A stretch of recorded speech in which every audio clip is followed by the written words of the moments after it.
Please rise for the pledge. I pledge allegiance to the flag of the United States of America and to the republic for which it stands, one nation, under God, indivisible, with liberty and justice for all.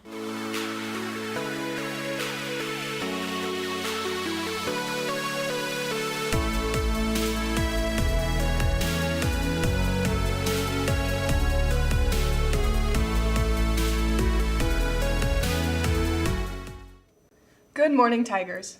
And welcome back to Paw Print Live. Today is Thursday, September 5th. First on the agenda, we have more information about clubs. Student Senate will be having their first meeting September 9th in Ms. Choflat's room. In Mr. Young Thunder's room, Wenchik Washek will be having its first meeting on Tuesday, September 10th. Also happening in Mr. Young Thunder's room, drumming will be starting on Monday.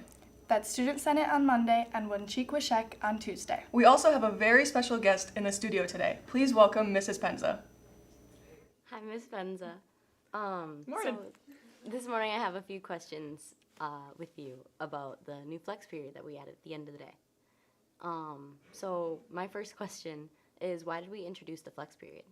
So we were trying to find some additional time for actual class intervention. We were finding that advising was getting filled with lots of things. So from clubs to trying to help students to SEL lessons, ACP, just all the things, and that we weren't having enough time to really focus in when students needed help with the standards in their class. And so we wanted to make sure that we had a time built in for academic support, and so we kind of split the two. Advising is going to be for some of that social emotional support, academic career planning, and that conferencing with your advisors, and then we wanted that flex period for just instructional support. All right, and that kind of answers my second question, was what purpose does the flex period serve? Yeah, so really it is to make sure that students are able to understand every standard. If they miss class for a couple days, like they're in sports or things like that, they have time that they can sit with the teacher and make sure that they're getting that support.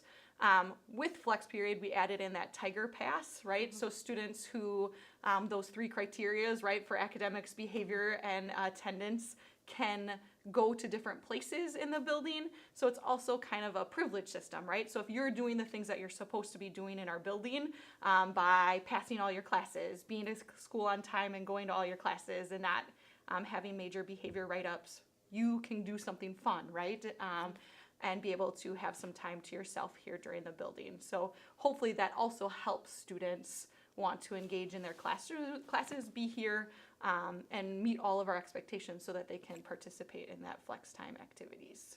All right, and lastly, are there any changes that are going to be made that we should know about, or is there any additional information? Yeah, so for flex, the one thing to really focus in and know is during that period, you're gonna go to whatever class it is that day. Remember, it's on that rotating schedule, Monday through Friday. You're going to sign in using positive attendance, so make sure that you sign in using positive attendance, because if you don't sign in, then that's an unexcused absence, and then that works into the Tiger Pass. Mm-hmm. So you'll sign in with that teacher, but then once you get to move, if you're on Tiger Pass, once you go to one of those three locations, you're going to have to sign in again, because part of our goals this year is also to be accountable to where students are in the building, because sometimes then we get parents who call and we're like, where is their child? Because they're not signed in to the right place. So they'll actually sign in twice during 7th hour. It'll all work out, but students should remember that so that they make sure that their attendance is being taken correctly. And then just remember that it changes every 3 weeks. So maybe you had a really bad day, or you had some unexcused or tardies,